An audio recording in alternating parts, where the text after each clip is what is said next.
Good evening भाई। I hope मेरा audio video clear आ रहा होगा।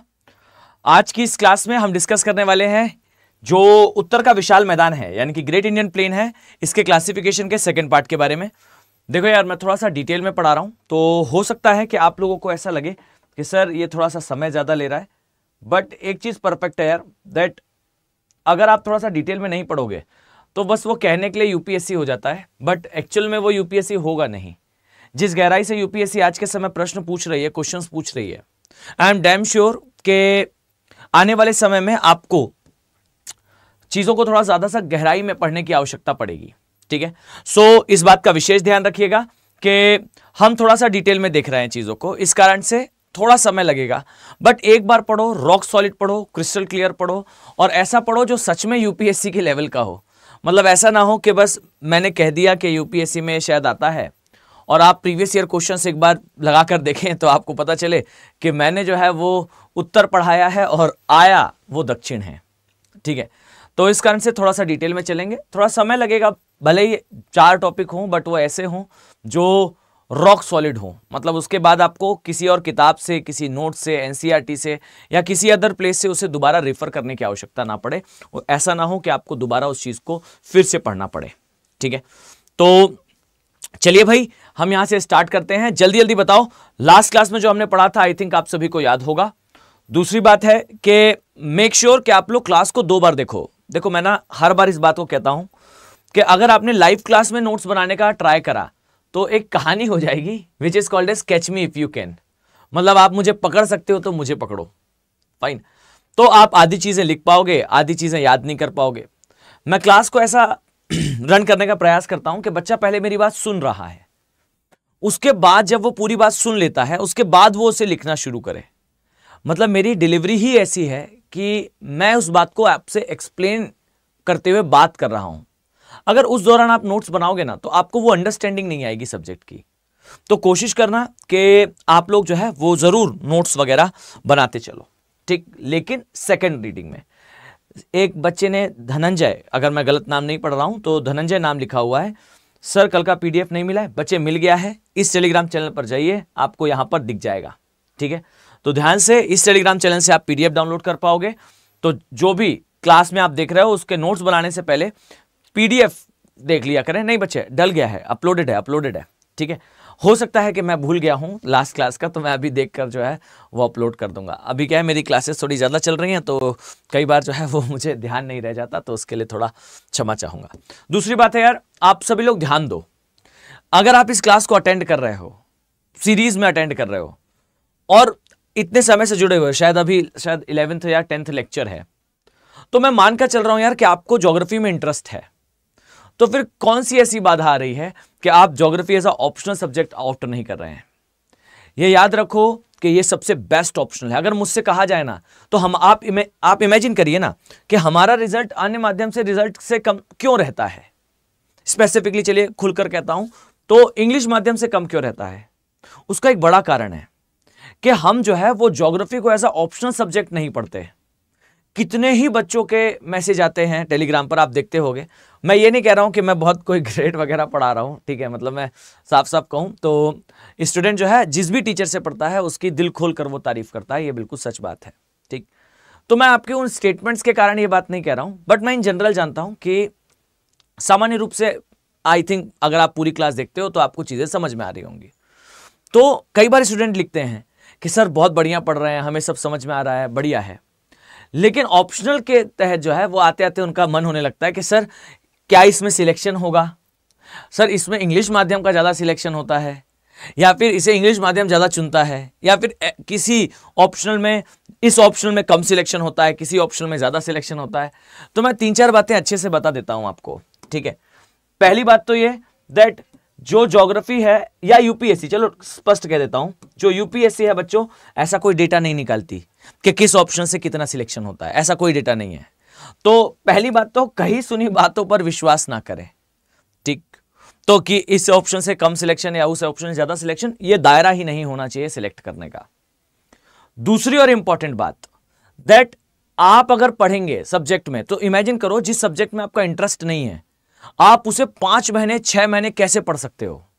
और कैसे उसे याद कर सकते हो। या तो आप बिल्कुल रटंत विद्या के ज्ञानी हैं, मतलब आप चीजों को केवल रटते हैं और समझते नहीं हैं, तब के केस में हो सकता है कि कुछ आपका भला हो पाए दूसरे ऑप्शन से भी।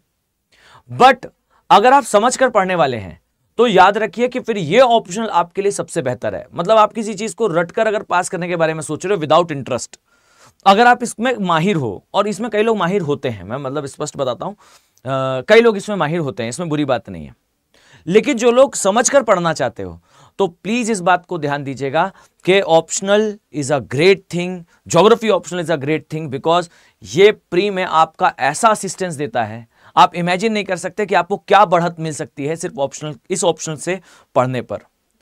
प्री आपको will be like a peanut, मतलब आपके लिए बहुत आसान हो जाएगा प्री। कारण ये होता है कि 30-35 क्वेश्चन हर वर्ष यूपीएससी पूछता है। आप इमेजिन क्यों नहीं करते कि 40 नंबर कट ऑफ है, 40-45 नंबर कट ऑफ है, और 30-35 अकेले ज्योग्राफी और एनवायरमेंट से हैं। और ज्योग्राफी एनवायरमेंट इसमें जब आप पढ़ते हो ऑप्शनल में, तो जीएस से कई गुना गहराई से आप पढ़ते हो। अभी तो आपने जो गहराई है इन लेक्चर्स में वो सिर्फ जीएस के दायरे में रहकर देखी है, ऑप्शनल में देखिए इससे बहुत सारी चीजें निकल कर आती है। फाइन सर, जॉब के साथ तैयारी कर रहा हूं इसलिए समय का अभाव के कारण नोट्स बनाता हूं। हाँ कोई बात नहीं, अगर कोई जॉब वगैरह करता है तो कोई बात नहीं, ठीक है। सर ऑप्शनल कितने मार्क्स का होता है? 500 नंबर का होता है बच्चे, 500 मार्क्स का, ठीक, ओके। सर ऐसा नहीं बच्चे, ऐसा कुछ नहीं है, मतलब मैं तो आपको साफ साफ बताता हूँ, ऐसा कुछ नहीं है। जानता हूँ सर, पर मैं आज डेली अटेंड करता हूँ इसलिए माइंड में, ठीक है। नहीं कोई बात नहीं, मैं मुझे मतलब मुझसे प्रश्न पूछे जाते हैं इसलिए मैं उसका आंसर कर रहा हूँ, ठीक है, कि ऐसा होता है। और ये आज का हमारा टॉपिक है। सेकेंडली मेक श्योर कि ये सारी बातें मैं क्यों बता रहा हूं, क्योंकि 28 तारीख तक सेल चल रही है। तो ये याद रखना कि अगर आप थोड़ा चाह रहे हो कि आपको डिस्काउंट वगैरह मिल जाए, थोड़ा कम प्राइजेस में आप बैचेस को एनरोल कर पाओ, तो इसके लिए भी अच्छी अपॉर्चुनिटी है आपको। हमारे संपूर्ण बैचेस में भी, यानी कि जो P2I प्रीलिम्स से लेकर इंटरव्यू तक का बैच है उसमें भी, और ऑप्शनल का बैच है उसमें भी सिग्निफिकेंट डिस्काउंट मिलेगा विथ AK लाइफ कोड। तो याद रखना इस कोड के साथ ही एनरोल करिएगा। जब भी आप एनरोल करते हैं जस्ट मेक श्योर कि आप इस कोड का यूज जरूर करें। चलिए, तो अब जरा हम वापस आते हैं और चर्चा शुरू करते हैं हमारे टॉपिक के बारे में।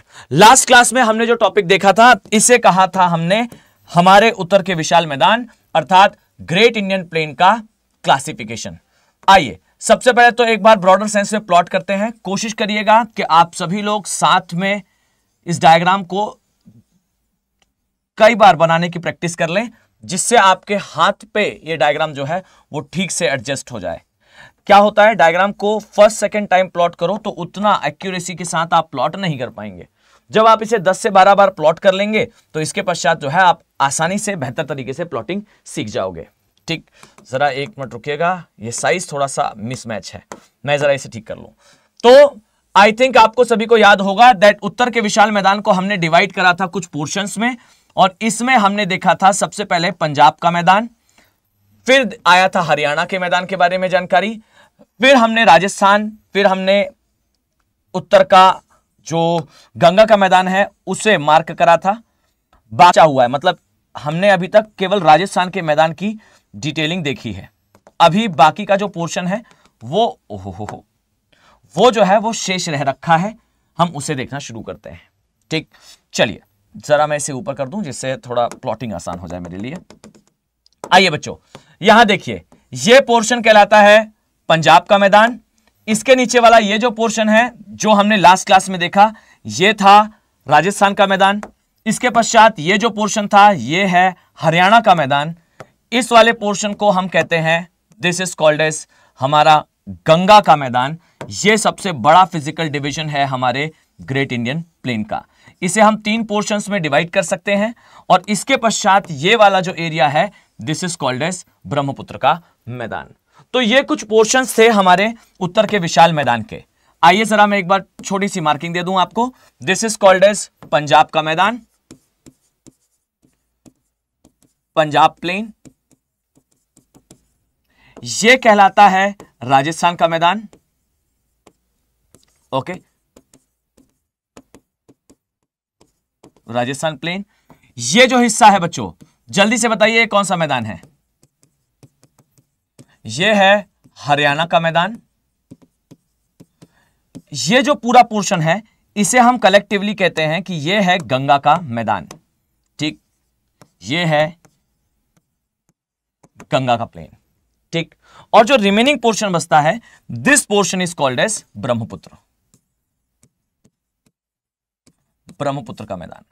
तो ये कुछ पोर्शंस हैं जो हमने कल मार्क करे थे। अब आइए यहां से शुरू करते हैं राजस्थान के मैदान के पश्चात जो है वो पंजाब के मैदान को। चलिए जल्दी से मुझे बताएं बच्चों, क्या क्या आप लोग जानते हैं पंजाब के मैदान के बारे में। सबसे पहली बात तो चलिए यहां से शुरू करते हैं। This is called as Punjab का मैदान। नाउ बच्चों, अगर मैं आपसे कहूं कि बीते वर्षों में पंजाब के मैदान के साथ एक क्रूशियल कंडीशन क्रिएट हो रही है। फाइन, ये मैदान की लगातार जो उपज है वो कम होती जा रही है।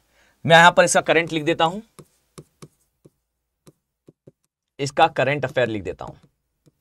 मेक श्योर कि कंटिन्यूसली इस मैदान की जो उर्वरक क्षमता है, जो उपज देने की क्षमता है, इस पे नकारात्मक प्रभाव आ रहा है। ये मेंस का टॉपिक है, ठीक, इसे नोट डाउन कर लीजिएगा। This is a topic of mains that क्या कारण है कि पंजाब के एरिया के मैदान की जो उत्पादन क्षमता है ये बीते वर्षों में कम हुई है, ठीक।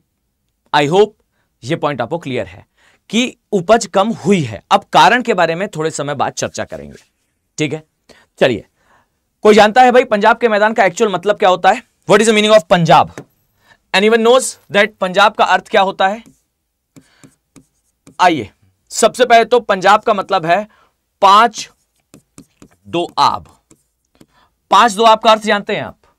ऐसा एरिया जो 5 दोआब से बना हो उसे हम पंजाब कहते हैं। अब 5 दोआब का अर्थ क्या है? तो सबसे पहले तो देखिए ये डायग्राम, इस डायग्राम से आपको काफी चीजें क्लियर होंगी। ये है मानसरोवर झील, ओके। अब मैं यहां पर पूरा इंडस ड्रेनेज सिस्टम प्लॉट करने वाला हूं, ठीक। डन सर, वाटर की कमी के साथ उर्वरक क्षमता नहीं, जल की कमी नहीं है इसका रीजन। ज्यादातर लोगों को लगता है कि पंजाब के मैदान की उर्वरक क्षमता या उत्पादन क्षमता कम होने का कारण पंजाब में ग्राउंड वाटर जो टेबल है, फाइन, इसका कम होना है। ध्यान से सुनिएगा, अगर मैंने कहा कि ज्यादातर लोगों का यह कहना है कि पंजाब का मैदान इसलिए शायद कम उत्पादन दे पा रहा है क्योंकि पानी कम हो गया है, बट ऐसा नहीं है, ठीक। मेक श्योर कि इसका एक 2 मेजर रीजन है, ठीक। आज की क्लास में हम उस पर चर्चा करेंगे, बट पहले इस दोआब का मतलब समझो। देखिए, यह है मानसरोवर झील और बच्चे यहां से एक नदी निकलती है by the name of Sindhu, ठीक। तो यह नदी है सिंधु। और अब सुनना मेरी बात ध्यान से, यह बताते हुए मुझे वर्षों बीत चुके हैं कि यार देखो रिवर से क्वेश्चन आते हैं, कोशिश करो कि जो पोर्शन आप देखते हो, मैं 100% बताता हूं कि आप केवल रिवर्स को कनेक्ट करना सीख लीजिए। आपको 2-3 प्रश्नों का सीधा सीधा सॉल्यूशन मिल जाएगा इससे। यह आपको दिखाई दे रहा है, यह सिंधु नदी है। अब जरा ध्यान देना, सिंधु की एक दूसरी सहायक नदी है which is called as Jhelum, ठीक। सो एक नदी हो गई सिंधु, सिंधु के जस्ट नीचे आती है झेलम, डन। अब झेलम के बाद एक और नदी है, इसका नाम है चिनाब। चिनाब 2 नदियों से मिलती है, चंद्र और Bhaga, and collective stream is called as Chenab. तो देखिए, रिपीट करते जाओ साथ में, जहां भी बैठे हो मेरी बात ध्यान से सुनो, कॉपी पेन रखो और पहले रिवर्स का ऑर्डर याद कर लो, ठीक। जो मैं बोल रहा हूं उसे रिपीट करते जाना बस। First one is Sindhu, done. Second river Jhelum, खुश। इसके नीचे आओ, then there is a river called Chenab. अब चिनाब से नीचे आओगे, देन एक दूसरी नदी मिलेगी विच इज कॉल्ड एज राबी। तो सिंधु, झेलम, चिनाब और राबी, ठीक। अब आइए, एक दूसरी नदी है बिल्कुल राबी के पास से निकलती है, इसका नाम है ब्यास। और यह याद रखना कि ब्यास नदी पाकिस्तान नहीं जाती। और फिर एक नदी आती है by the name of Sutlej, और सतलुज ब्यास का जल लेती है, फिर सतलुज चिनाब का जल लेती है, और सतलुज मिलती है सिंधु से। तो यह बेसिकली रिवर सिस्टम है। और इस रिवर सिस्टम में आपको कौन कौन सी नदियां दिख रही हैं, तो मैं यहां नामकरण कर रहा हूं, ध्यान से देखिएगा। यह है सिंधु, यह है झेलम, यहां मैं लिख देता हूं, दिस इज झेलम, यह है चिनाब,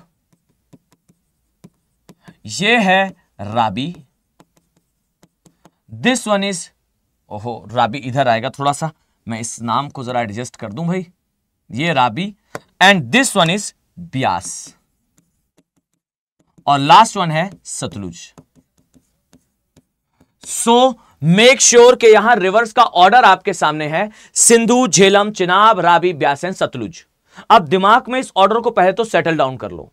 क्यों सेटल डाउन कर लो? बिकॉज ये ऑर्डर आगे रिवर वाले सेक्शन में भी काम आएगा, और किसी को रिवर प्लॉट करने में दिक्कत आ रही हो तो ऐसे याद कर सकते हो आप, सिंधु, झेलम, चिनाब, राबी, ब्यास और सतलुज।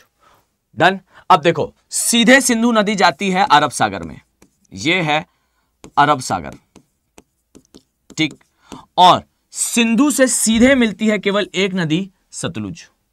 तो सिंधु से सीधे आकर कौन सी नदी मिलेगी? सतलुज नदी।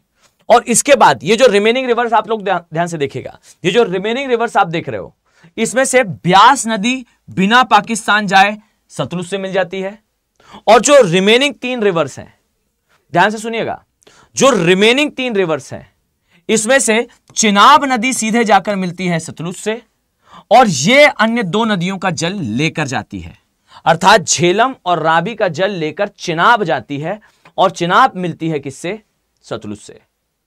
तो मेक श्योर कि ये जो एरिया आपको दिखता है, ये कहलाता है, ये जो डायग्राम दिखता है, ये है रे डायग्राम।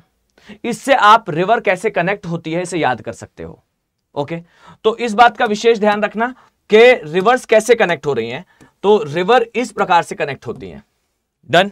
सिंधु, झेलम, चिनाब, राबी, ब्यास एंड सतलुज, और इसमें सिंधु सीधे जाएगी अरब सागर में, और सिंधु से मिलेगी सतलुज नदी, सतलुज अन्य सभी का नदी जल लेगी, ब्यास का इंडिया में जल ले लेगी, और चिनाब, राबी और झेलम दोनों का जल लेकर इससे मिलेगी। ठीक, done. Okay, now make sure कि आपने इसे अपने दिमाग पर सेटल डाउन कर लिया है। अब क्वेश्चन ये आता है कि ये एग्जैक्टली दोआब होता क्या है। तो अब इन्हें ध्यान से देखो, याद रखिए कि 2 नदियों के बीच का क्षेत्र दोआब कहलाता है। सबसे इंपॉर्टेंट बात पता है क्या है? मेक श्योर कि वर्ल्ड में जितने भी मेजर एग्रीकल्चर प्रोडक्शन देने वाले एरिया हैं, दुनिया में ज्यादातर जो कृषि योग्य भूमि क्षेत्र हैं, जिनका उत्पादन ज्यादा होता है, उसमें एक बात परफेक्ट है कि वो जो मैदान है, वो मैदान बेसिकली अवसाद से बना है, और वो अवसाद लेकर आई है एक नदी। The sediments which is brought by the rivers is called as alluvial plain या जलोढ़ मैदान। ऐसे मैदान जिनका निर्माण नदी के द्वारा लाए गए अवसाद से हुआ है, ये जलोढ़ के मैदान अतिशय उपजाऊ होते हैं। कारण, रिवर जैसे ही फ्लो करती है, तो फ्लो करने पर रिवर के मैकेनिज्म के कारण चट्टानें घिसती हैं, और इस फ्रिक्शन के कारण बिल्कुल बारीक अवसाद बनता है, और यह धीरे धीरे करके डिपॉजिट होता है। आपने कभी घरों में अपने पानी की टंकी देखी होगी, जो आपका वाटर टैंक होता है, उसके बेस को कभी टच कीजिएगा, आपको फील होगा कि उसमें सिल्ट जमा हो चुका है। वही सिल्ट बेसिकली वो अवसाद है जिससे ये मिट्टी बनती है। ठीक, तो याद रखना कि किसी एक नदी के द्वारा लाए गए अवसाद से भी जो मैदान बनता है वो अतिशय उपजाऊ है। अब इमेजिन करिए कि ऐसा मैदान जो कि 2 नदियों के द्वारा लाए गए अवसाद से निर्मित होगा, वो कितना ज्यादा उपजाऊ होगा। एंड मेक श्योर कि इसमें सबसे इंपॉर्टेंट डायमेंशन क्या है? इसमें सबसे इंपॉर्टेंट डायमेंशन है कि इसका हिस्टोरिकल वैल्यू है।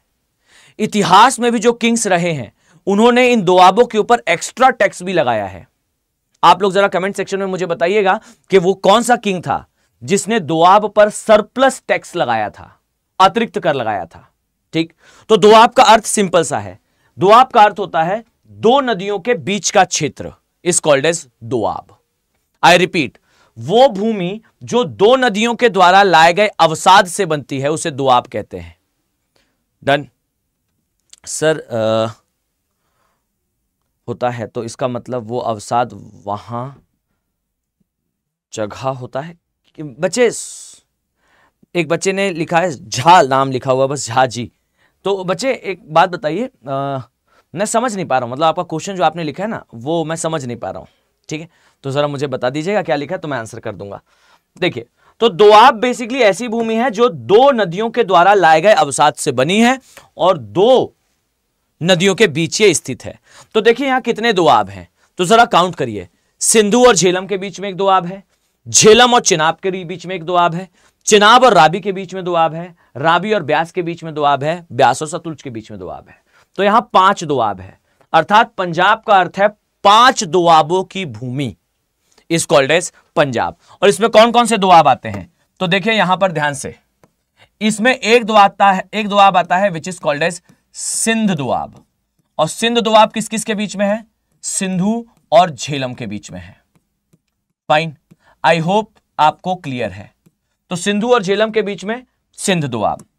फिर झेलम और चिनाब के रूप में यह है छिज्ज दोआब, अर्थात झेलम और चिनाब के बीच में जो भूमि आती है उसे छिज्ज दोआब कहते हैं।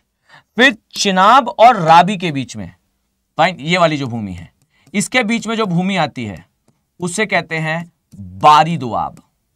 ठीक, चिनाब और रावी, सॉरी रचना दोआब, माफ कीजिएगा, रचना दोआब। चिनाब और रावी के बीच में रचना दोआब। इसके पश्चात जो रावी और ब्यास है इसके बीच में जो दोआब होता है इसे कहते हैं बिस्ट दोआब। क्या क्या कहा मैंने, सिंध दोआब, सिंध दोआब के बाद झेलम और चिनाब के बीच में छिज्ज दोआब, चिनाब और रावी के बीच में रचना दोआब, रावी और ब्यास के बीच में बारी दोआब, और लास्ट है ब्यास और सतलुज के बीच में, is called as Bist Doab. तो Bist, Bari, Rachna, Chaj, Sindh. Just repeat that, Sindh, Chaj, Rachna, Bari, Bist. ठीक, ये बेसिकली यहां के 5 दोआब है। मेक श्योर कि ये डायग्राम आप ठीक से अपनी कॉपी पर प्लॉट कर लो। ठीक है, मैं जरा इसे साइड कर देता हूं, वैसे ये विजिबल रहेगा, डोंट वरी, यहां पर दिखता रहेगा आपको आराम से। मैं जरा देख लूं, ये विजिबल थोड़ा कम है, इसको थोड़ा साइज और बढ़ा देते हैं। आई थिंक इतना सफिशिएंट होगा, देखें जरा, थोड़ा सा और बड़ा कर देते हैं। Okay, now clear. चलिए, तो ये हुआ हमारा 5 दोआबों का एरिया। अब आ जाइए यहां हम जरा नामकरण कर देते हैं। तो 5 दोआब में आपको एक दिखेगा सिंध दोआब, एक दिखेगा छिज्ज दोआब, एक दिखेगा सिंध, फिर छिज्ज, छिज्ज के बाद रचना दोआब, फिर बारी दोआब, देन बिस्ट दोआब। अब इस बात का ध्यान रखना कि यहां तक की जानकारी सभी को होती है, एवरीवन नोज कि दोआब किसके बीच में आते हैं, बट यूपीएससी इससे प्रश्न नहीं पूछेगा। वो आपसे कहेगा कि भाई पंजाब का मतलब तो 5 दोआब होता है, लेकिन एक बात सच बताओ कि क्या भारत में आने वाले या पाकिस्तान में आने वाले, आई थिंक आप सबको पता है कि भारत में भी एक पंजाब है और एक पंजाब बच्चों पाकिस्तान में भी है। क्या हो गया भाई, आप सभी लोग अपना अपना काम कर रहे हो। चलो ध्यान से सुनो, फाइन, एक दोआब पाकिस्तान में भी है, एक दोआब इंडिया में भी है, एक पंजाब पाकिस्तान में भी है, एक पंजाब भारत में भी है। नाउ टेल मी कि क्या दोनों तरफ आने वाले जो पंजाब हैं उन दोनों में 5 दोआब हैं? ध्यान से सुनिएगा, टेल मी, क्या भारत में जो पंजाब आता है, जो पंजाब प्लेन है, टेल मी कि क्या दोनों में 5 दोआब हैं या फिर किसी एक में या किसी दूसरे में एक दोआब की कमी है? कोई बताना चाहेगा कि क्या पंजाब के मैदान में जो भारत में आता है और जो पाकिस्तान में आता है दोनों में 5-5 दोआब हैं? नहीं, भारत के पंजाब में 4 दोआब हैं और पाकिस्तान के पंजाब में 4 दोआब हैं। एक दोआब हमारे पास नहीं है और एक दुष्ट पाकिस्तान के पास नहीं है। अब बताइए मुझे, भारत के पंजाब में कौन सा दोआब नहीं आता? दिव्या जी, आपको जो है वो चैनल पे जाइएगा, चैनल में प्लेलिस्ट वाले ऑप्शन पे जाइएगा, पहली ही प्लेलिस्ट है इसकी, तो आपको आराम से मिल जाएगा। ठीक है, जल्दी से बताइए, भारत वाले पंजाब में कौन सा जो है वो दोआब नहीं आता? कोई बता पाएगा? मेक श्योर कि भारत वाले पंजाब में जो है वो सिंध दोआब नहीं आता। क्यों नहीं आता सिंध? क्योंकि सिंध जो दोआब है वो बनता है मैदानी भाग में, और हमारे तरफ जो सिंधु का एरिया है वो पहाड़ी क्षेत्र है, वहां पर अवसाद नहीं छोड़ रही है सिंधु। सिंधु जब पहाड़ों से गुजरती है तो जब भी कोई नदी पहाड़ों से गुजरेगी उसका वेग ज्यादा होगा, और वेग ज्यादा होने पर उसकी अपर्दन करने की क्षमता ज्यादा होगी, और जब अपर्दन करेगी नदी तो भाई निक्षेपण थोड़ी करेगी उस स्थान पे। यानी कि जहां भी रिवर जो है वो इरोजन करती है वहां डिपोजिशन नहीं करती, और डिपोजिशन नहीं करती तो हाउ इट इज पॉसिबल कि डिपोजिशनल प्लेन या फिर निक्षेपणात्मक मैदान बनाए। तो हमेशा याद रखो कि भारत वाले पंजाब में सिंध दोआब नहीं है, और पाकिस्तान वाले पंजाब में कौन सा दोआब नहीं है? जल्दी से कमेंट सेक्शन पे बताओ बच्चों, पाकिस्तान वाले पंजाब में कौन सा दोआब नहीं होगा? हाँ, एक बच्चे ने, सागर जी ने बिल्कुल सही उत्तर दिया है। वेरी गुड सागर। मेक श्योर कि पाकिस्तान वाले पंजाब में जो है वो बिस्ट दोआब नहीं होगा। और क्यों नहीं होगा बिस्ट दोआब? तो मेक श्योर कि जो ब्यास नदी है ये पाकिस्तान नहीं जाती। फाइन। सो चूंकि पाकिस्तान नहीं जाती ब्यास, इसलिए बिस्ट दोआब अनुपस्थित रहेगा। ठीक है, डन। सो ये दो पोर्शन हमेशा याद रखिएगा कि भारत वाले पंजाब में 4 दोआब हैं और पाकिस्तान वाले पंजाब में भी 4 दोआब हैं। यानी कि एक्चुअली में हमने विभाजन करके पंजाब की नाम की रिलेवेंसी को कम कर दिया। नहीं तो पंजाब का मतलब है 5 दोआब का एरिया, और है ये बेचारा 5-5 लेकिन 4-4 के डिवीजन में। ठीक है, टेक्निकली इस पॉइंट को याद रखेंगे। अब आ जाइए नेक्स्ट बात पे। नेक्स्ट इंपॉर्टेंट थिंग है दैट इस पंजाब के मैदान की विशेषता क्या है। ठीक, इसका महत्व क्या है और इसकी विशेषताएं क्या है। तो देखिए, सबसे पहली विशेषता तो इसकी यही है कि यह मैदान जो है बेहद उपजाऊ है। ठीक, यह एक उपजाऊ मैदान है, लेकिन वर्तमान में इस मैदान में कुछ समस्याएं आ रही हैं, कुछ प्रॉब्लम्स आ रही हैं। अब क्या प्रॉब्लम्स आ रही हैं? तो सबसे पहली बात तो ये सुनो बच्चों, इस मैदान की उर्वरक क्षमता कम हो रही है, और इसके कम होने का कारण है यहां तेजी से बढ़ता मृदा का लवणीकरण। मृदा में लवणता की मात्रा बढ़ रही है, मात्रा में वृद्धि। ठीक, लगातार यहां की सॉइल सलाइन होती जा रही है। सैलिनिटी, लवणता को हिंदी में लवणता को लवणता ही कहते हैं ऑब्वियसली। फाइन, अंग्रेजी में, इंग्लिश में इसे जो है वो सॉइल सैलिनिटी कहा जाता है। ठीक, तो सॉइल सैलिनिटी या फिर मृदा की लवणता से आशय है कि समय के साथ मिट्टी के अंदर नमक का कंटेंट बढ़ता जाना। अब यहां ध्यान से सुनो सर, पाकिस्तान इंडिया यहां का पंजाब को 5 दोआब हो जाएंगे। हाँ, मिला देंगे तो 5 हो ही जाएंगे ऑब्वियसली। अगर आप दोआबों को मिला देंगे, दोनों पंजाबों को मिला देंगे, तो ऑब्वियसली ये जो है वो 5 दोआब फिर हो ही जाएंगे। ठीक है, चलो नाउ अब जरा ध्यान से सुनना। चलो अब बातें बंद कर लेते हैं, यहां ध्यान से सुनिए। अब एक प्रश्न आता है कि पंजाब का मैदान धीरे धीरे करके लवणीय मृदा का क्यों होता जा रहा है? बात ध्यान से सुनना। सबसे पहली चीज तो वो कोई भी मैदान जिसकी उर्वरक क्षमता ज्यादा है, उस मैदान में सिंचाई ज्यादा की जाएगी। और जब आप सिंचाई ज्यादा करोगे तो एक सिंपल सी बात है भाई, जब आपको पता है कि इस मैदान की उर्वरक क्षमता ज्यादा है तो आप उससे ज्यादा से ज्यादा उत्पादन प्राप्त करना चाहोगे, और जब ज्यादा से ज्यादा उत्पादन का प्रयास करोगे तो आप जमीन के अंदर का पानी निकालोगे। और मैंने आपको पहली ही क्लास में बताया था कि जो उत्तर का विशाल मैदान है, यहां पर अवसादों का बड़ा निक्षेपण हुआ है। आप खोदते जाएंगे 1600-1700 मीटर की गहराई तक आपको सिर्फ अवसाद ही अवसाद मिलेगा। अब चूंकि अंदर अवसाद है तो जो बारिश होती है, बारिश का पानी जमीन के अंदर जाता है, और इस कारण से ग्राउंड वाटर लेवल ज्यादा है। इसे ग्राउंड वाटर टेबल भी ज्यादा कहते हैं, भूमिगत जल का स्तर अच्छा होना भी कहते हैं। और जब भी आप भूमिगत जल को निकालोगे तो याद रखिए इसमें कहीं ना कहीं आपको जो खनिज हैं, जो लवण हैं, उनकी मात्रा दिखेगी।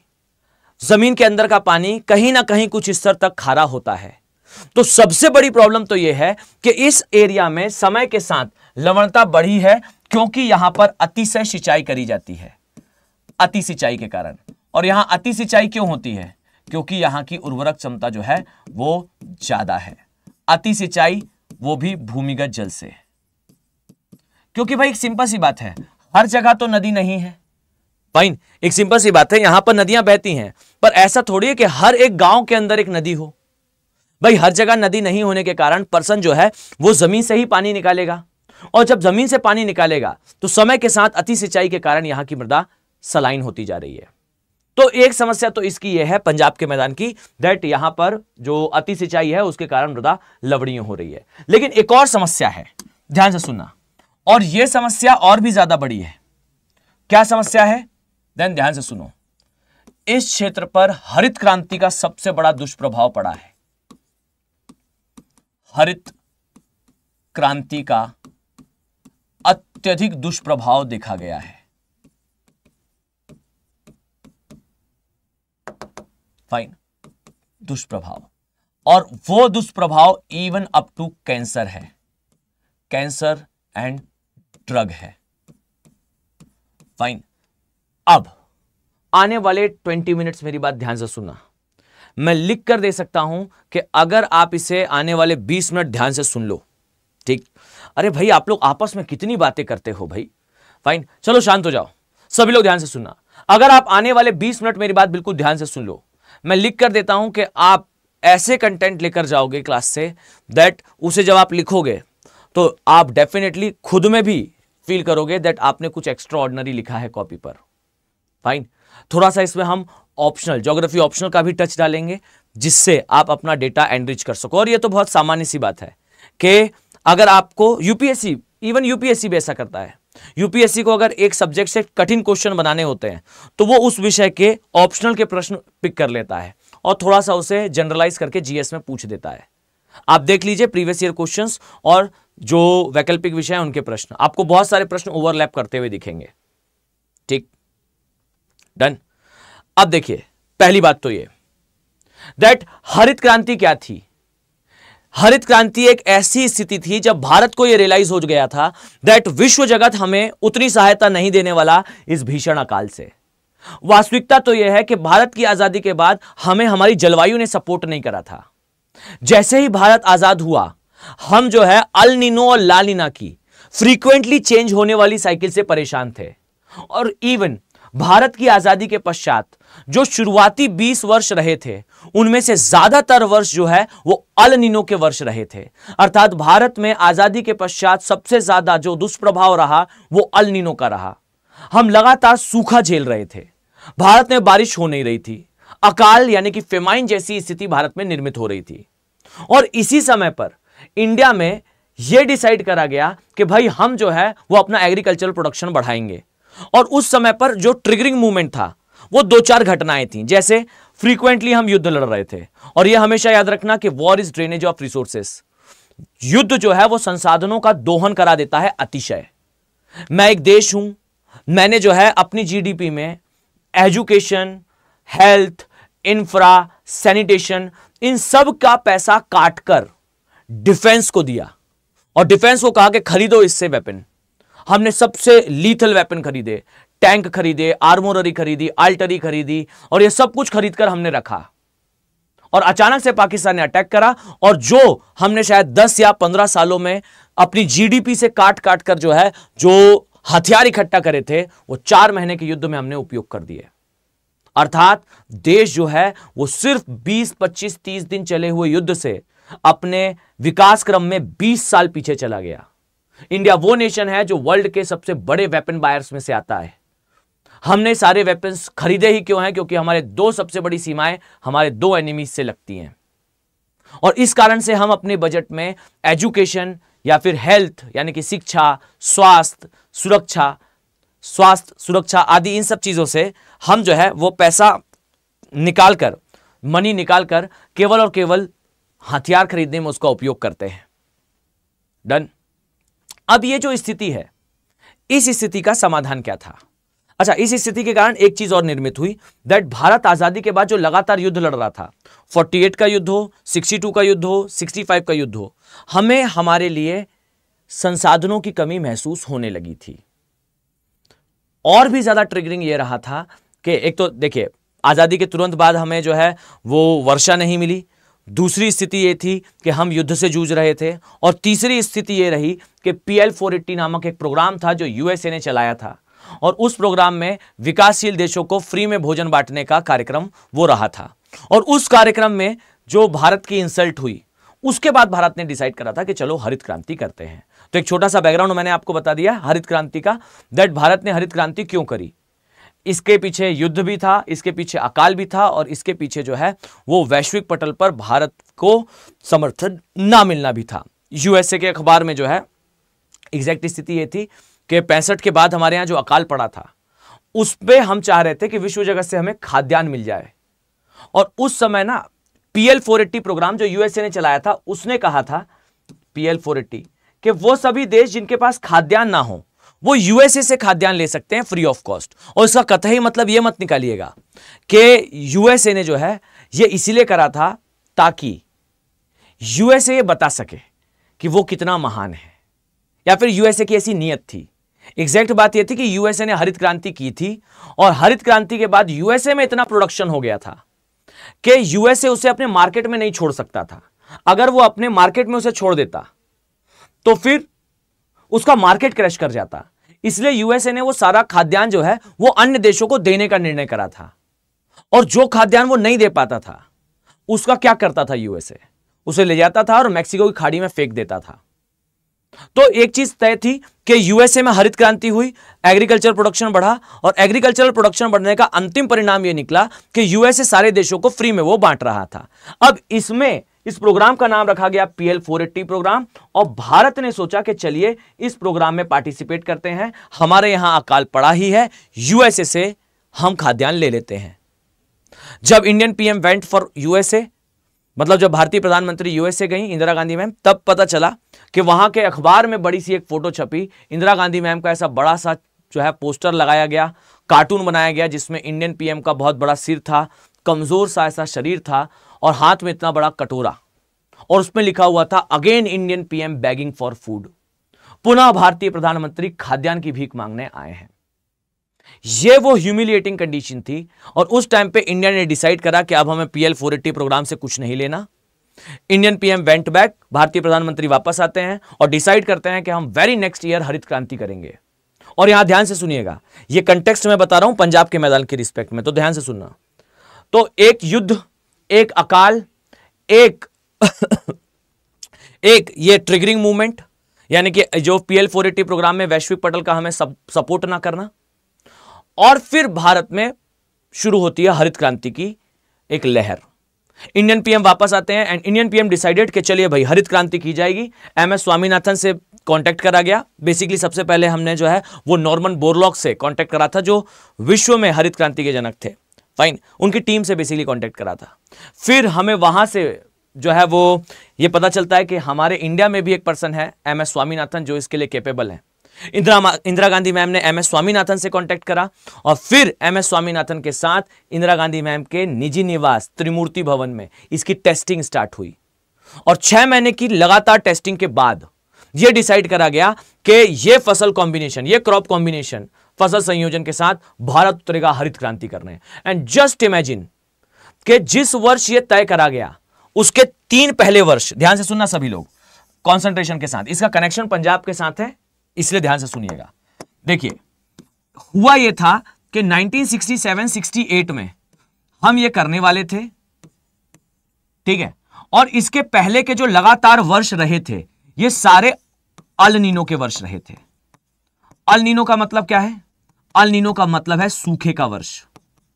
और ये एक साइकिल होती है, जिनको नहीं पता है मैंने इस पे वीडियो बनाया बहुत डिटेल में, आप सर्च करिएगा अल नीनो ला नीना बाय अभिनव सर, आपको मिल जाएगा वो वीडियो, और नहीं तो प्लेलिस्ट में नीचे जाना, आपको ये वीडियो मिल जाएगा। 1.5 घंटे का लगभग वीडियो है, एकदम डिटेल में समझाया मैंने। सो अल नीनो और ला नीना ये कंडीशन होती है जिसमें एक स्थान पर लगातार जो है वो एक समय पर लगातार जो है सूखा सूखा सूखा पड़ता रहता है, और इसके पश्चात लगातार बारिश बारिश बारिश का समय आता है। तो एक साइकिल होती है अल नीनो ला नीना की साइकिल। अब हुआ यह था कि 1967-68 के पहले सूखे की साइकिल चल रही थी, और ये जो सूखे की साइकिल चल रही थी ना बच्चों, इस साइकिल में भारत में अकाल जैसी स्थिति थी। यही हमने डिसाइड करा कि चलिए हरित क्रांति करते हैं, और वेरी नेक्स्ट ईयर जब हमें करना था उसके पहले यहां पर ला नीना का वर्ष आया। अब यहां सब लोग ध्यान से सुनना, जिस समय करना था हमें हरित क्रांति उसके पहले अल नीनो चल रहा था, फिर ला नीना आ गया। सारे वैज्ञानिकों का कहना था कि सुनो भाई, जैसे 2 साल अल नीनो रहा है तो उसके 2 साल तक ला नीना रहता है। मान लीजिए 3 साल तक या 4 साल तक अल नीनो रहा है, तो कम से कम 3 या 4 साल तक तो जो है वो ला नीना रहेगा। अब सब लोग ध्यान से सुनिएगा।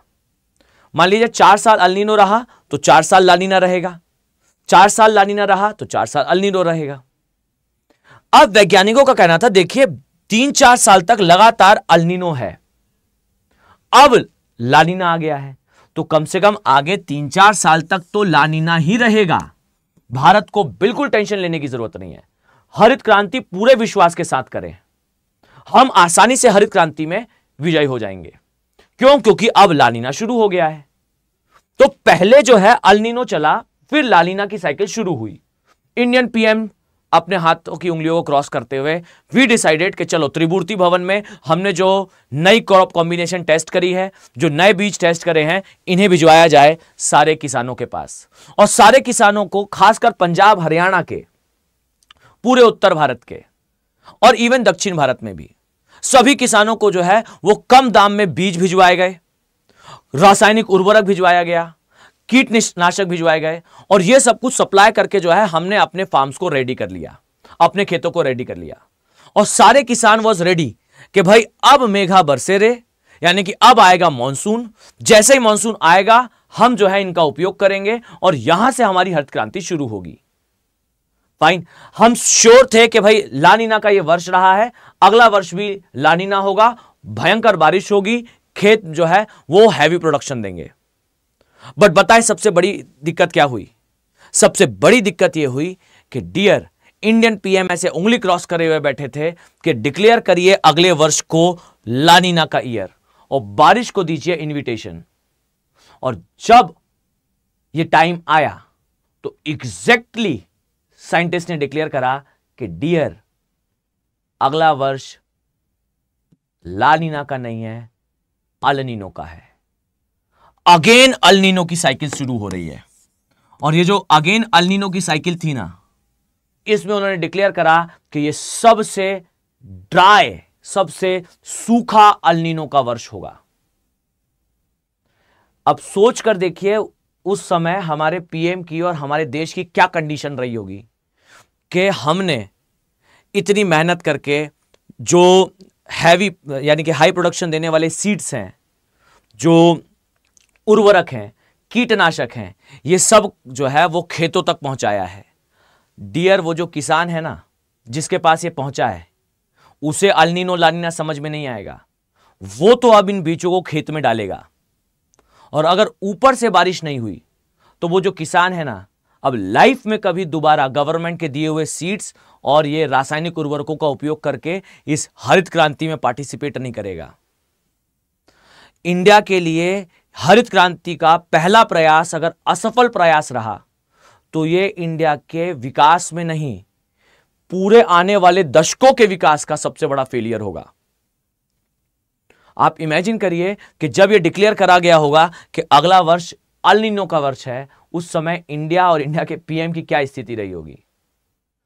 But the game changing thing was, एक क्रांतिकारी चीज ये थी कि जिस वर्ष डिक्लेयर करा गया कि सबसे सूखा वर्ष होगा, अल नीनो सबसे स्ट्रांग होगा, एग्जैक्टली उसी वर्ष भारत में सबसे ज्यादा वर्षा हुई और इवन वर्षा का रिकॉर्ड टूटा। पर्याप्त से ज्यादा वर्षा हुई और इस पर्याप्त से ज्यादा वर्षा में इंडिया ने अपनी हरित क्रांति की सबसे तेज शुरुआत करी। और इंडिया को उम्मीद थी कि वर्षा 1% तक होगी, उससे ज्यादा हुई वर्षा।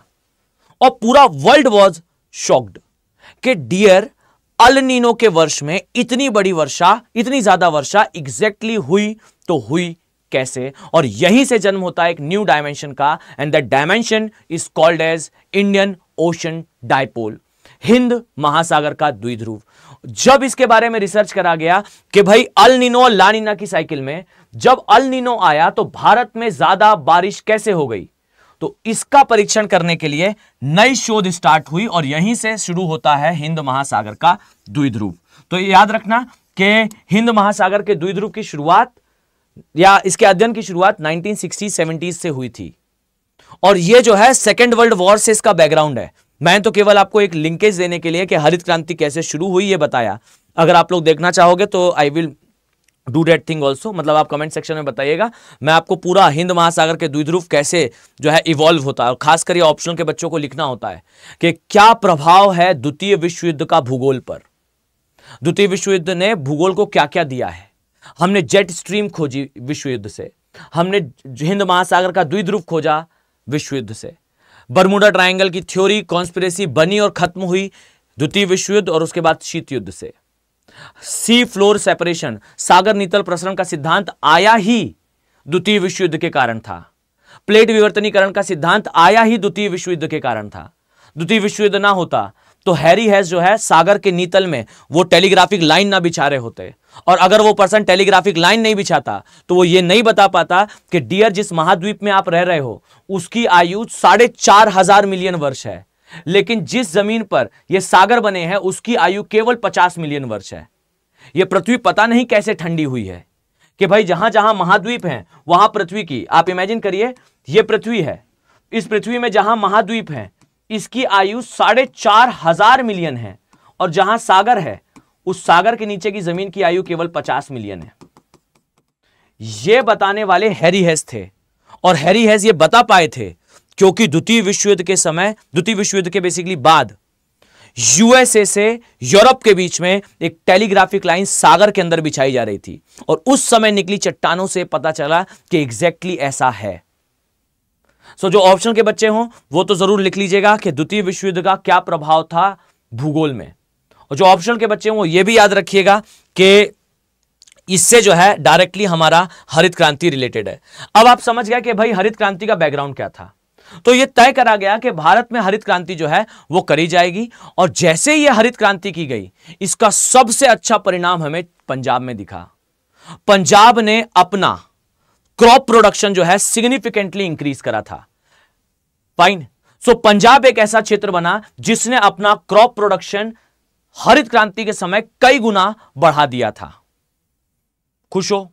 अब जरा ध्यान से सुनो, यह तो हुई पॉजिटिव बात, लेकिन नकारात्मक बात ध्यान से सुनना।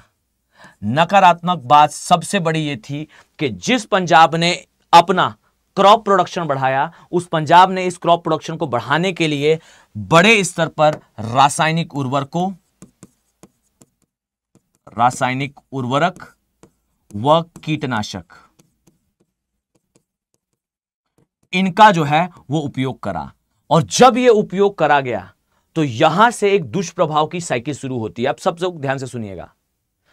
पहली बात तो ये कि जो रसायन डाले गए खेत में, वो रसायन खेत में डालने के बाद पौधों के अंदर गए, और पौधों के अंदर जाने के बाद वो उस पौधे को हमने खाया तो वो हमारे अंदर गए। और याद रखिए एक शब्द होता है जिसे कहते हैं बायो एक्यूमुलेंट। ठीक, बायो एक्यूमुलेंट। बायो एक्यूमुलेंट का मतलब होता है जैव संचयन। एक क्रिया होती है, वो कोई भी तत्व या वो कोई भी पदार्थ जिसे बायोलॉजिकली हमारा शरीर हमारे बॉडी से बाहर नहीं निकाल सकता, वो हमारे शरीर में जाकर स्टोर होते रहते हैं, और यह जैव संचयन की क्रिया कहलाती है कैंसर कॉजिंग सब्सटेंस। ये जैव संचयन की क्रिया से हमारी बॉडी के अंदर वो तत्व प्रवेश करते हैं जो कि बायो एक्यूमुलेंट्स हैं, और ये कार्सिनोजेन कहलाते हैं। और कार्सिनोजेन क्या होते हैं? तो कार्सिनोजेन का मतलब होता है कैंसर कॉजिंग सब्सटेंसेस। फाइन, ये है कैंसर कॉज करने वाले तत्व।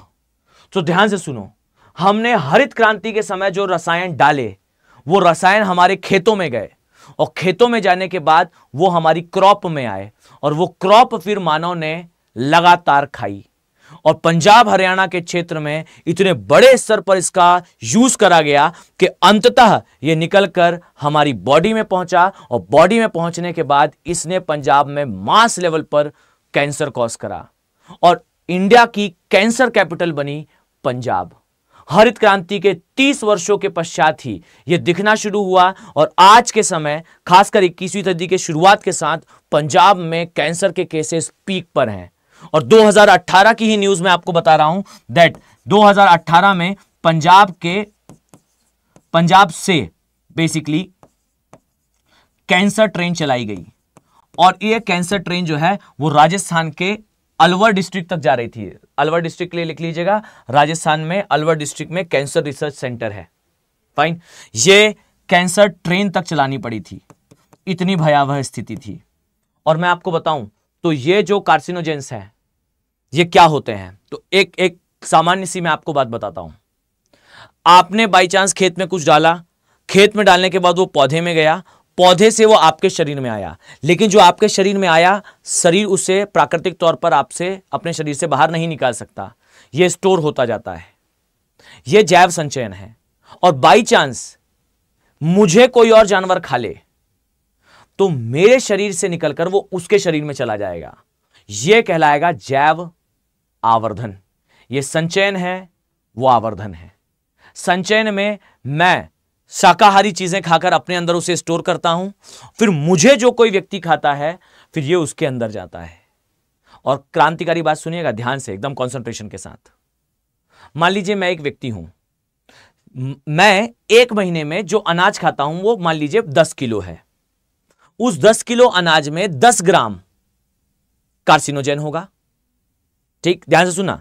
मैं मान लीजिए एक व्यक्ति हूं और मैं महीने में 10 किलो अनाज खाता हूं या 20 किलो अनाज खाता हूं, उसमें 10 ग्राम कार्सिनोजेन है जो कैंसर कॉज करते हैं। मैं साल भर में शायद 100 ग्राम कार्सिनोजेन खाऊं। ठीक, साल भर में मैंने कितना अनाज खाया, मान लीजिए मैंने 100 किलो अनाज खाया।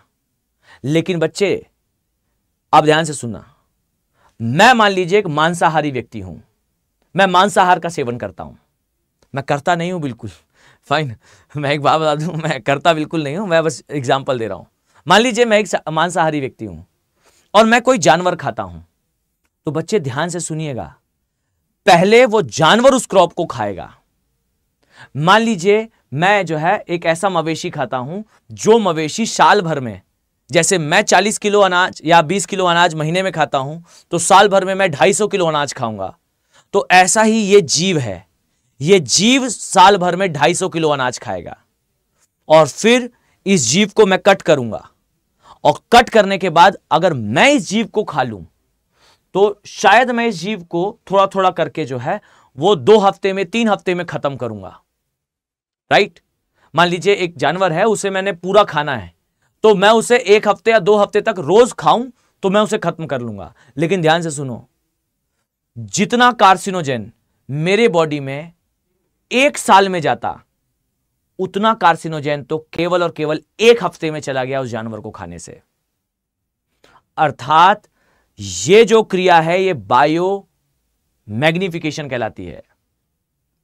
बायो मैग्निफिकेशन में मांसाहार का सेवन करने पर व्यक्ति के अंदर ज्यादा से ज्यादा कार्सिनोजेन इकट्ठा होते हैं। एंड मेक श्योर ये carcinogens they are deadly, they use to cause cancer. ये प्राण घातक होते हैं और कैंसर कॉज करते हैं। मेल्स में ये उन्हें वनरेबल बनाते हैं लंग कैंसर के लिए, फीमेल्स में ये ब्रेस्ट कैंसर के लिए वनरेबल बनाते हैं।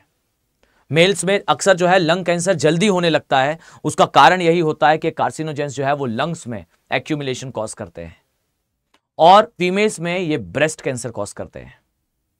सो याद रखिएगा कि जो बायो एक्यूमुलेशन की प्रोसेस है, जैव संचयन की प्रोसेस है, ये होती है जब हम शाकाहार करते हैं, और बायो मैग्निफिकेशन की प्रोसेस, जैव आवर्धन की प्रोसेस, ये तब होती है जब मांसाहार करा जाता है। तो हमेशा याद रखना कि अगर प्रकृति में जीवित रहना चाहते हो, फाइन, मतलब ये 2 प्रोसेस हैं, जैव संचयन, जैव एक है संचयन और एक है आवर्धन। जैव संचयन में हम शाकाहार करते हैं, शाकाहार से वो चीज हमारे बॉडी में आती है, लेकिन जैव आवर्धन में व्यक्ति करता है मांसाहार। ठीक है, मांसाहार करता है, और मांसाहार करने वाला जीव शाकाहार करता है। तो देखो ना, मैंने साल भर में 250 किलो अनाज खाया, उतना कार्सिनोजेन मेरे शरीर में आएगा, लेकिन इस जीव ने 250 किलो साल भर में खाया और मैंने इस जीव को 1 दिन में खा लिया या 1 हफ्ते में खा लिया। एक मुर्गी मान लीजिए किसी व्यक्ति के द्वारा खाई गई, तो वो मुर्गी ने कम से कम 8-10 किलो अनाज खाया था, तो उस व्यक्ति ने जब वो मुर्गी खाई तो उसने 8-10 किलो अनाज में जितना कैंसर कॉजिंग सब्सटेंसेस थे वो एक साथ खा लिए, तो उसके शरीर में कैंसर कॉजिंग सब्सटेंसेस ज्यादा हैं।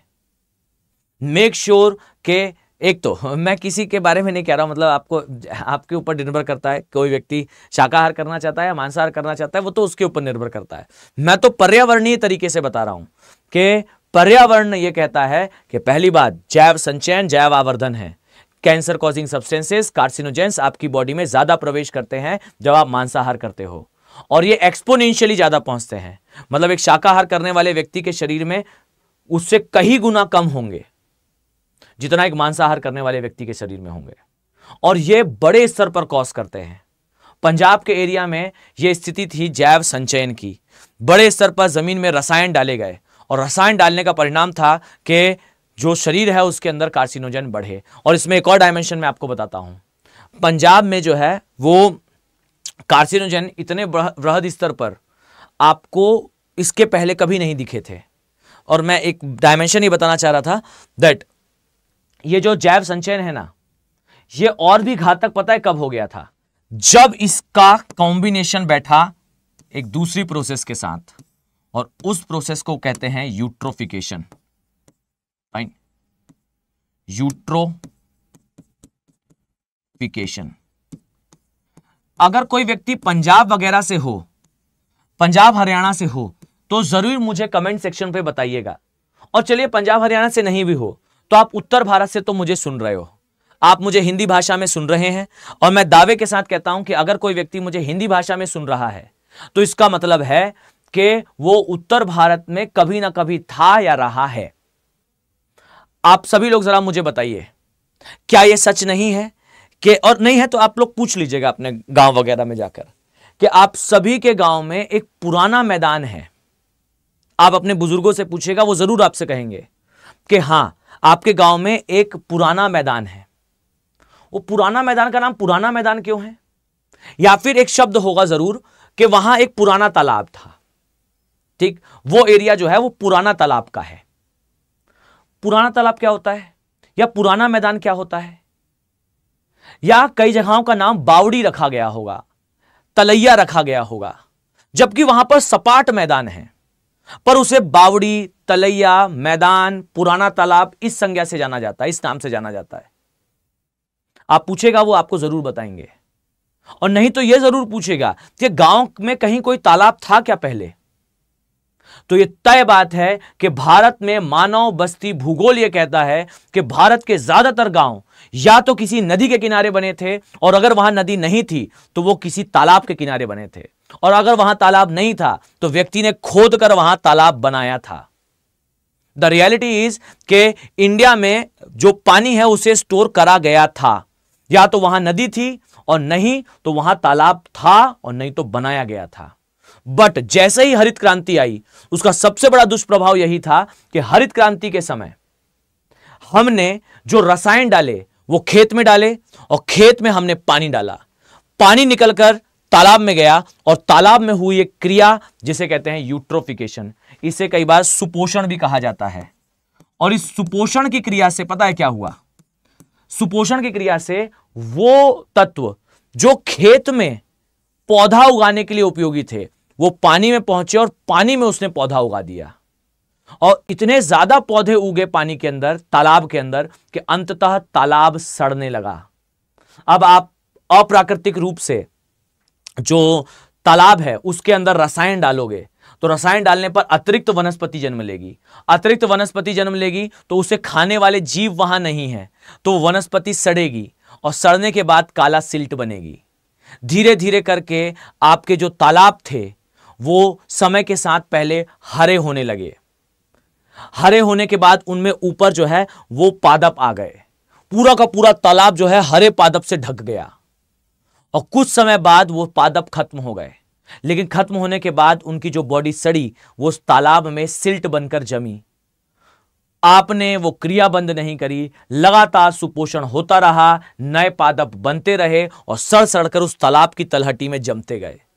जमने का अंतिम परिणाम यह निकला कि वो तालाब पूरी तरह से सूख गया और एक मैदान में बदल गया।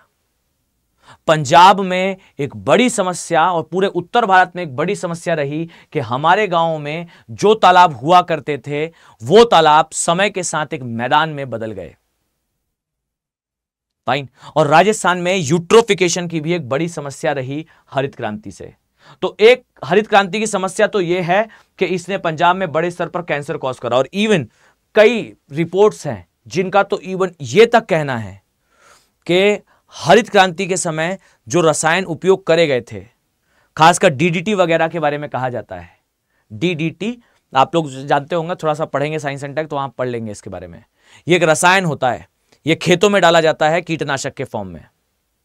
ये इतना उपयोग करा गया कि भाई ये जो है वो केवल 5 से 10 ग्राम अगर मानव शरीर के अंदर बायो एक्यूमुलेंट के फॉर्म में हो तो दिस कैन कॉज कैंसर।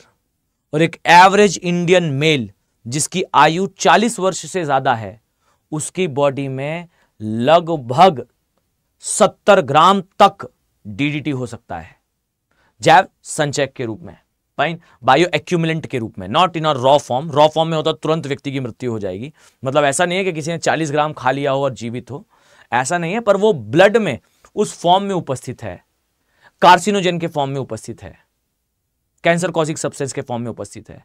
आप इमेजिन नहीं कर सकते कि लिखा तो यह गया था कि इस एरिया में रहने वाले लोग जो है, पंजाब के एरिया में रहने वाले बेचारे लोग जो हैं वो अपनी बॉडी के अंदर परमाणु बम जैसा लिए रखे हैं।